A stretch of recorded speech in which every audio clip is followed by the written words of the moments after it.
Hello दोस्तों, मेरे YouTube channel में आपका स्वागत है। आज की वीडियो का टाइटल है भारत की प्रमुख नदियाँ लंबाई। सिंधु नदी की लंबाई है 2880 किलोमीटर। गोदावरी नदी की लंबाई है 1465 किलोमीटर।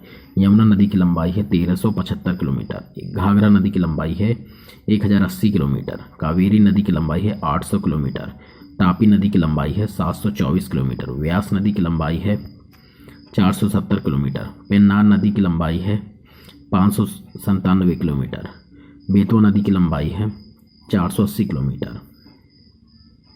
ब्रह्मपुत्र नदी की लंबाई है 2900 किलोमीटर। सतलज नदी की लंबाई है 1440 किलोमीटर। नर्मदा नदी की लंबाई है 1312 किलोमीटर। चंबल नदी की लंबाई है 965 किलोमीटर।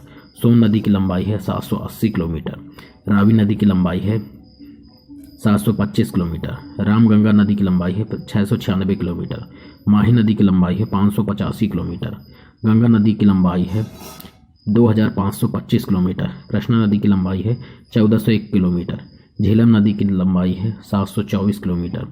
महानदी की लंबाई है 851 किलोमीटर। कोसी नदी की लंबाई है 730 किलोमीटर। तुंगभद्रा नदी की लंबाई है 331 किलोमीटर। शारदा नदी की लंबाई है 602 किलोमीटर। इंद्रावती नदी की लंबाई है 513 किलोमीटर।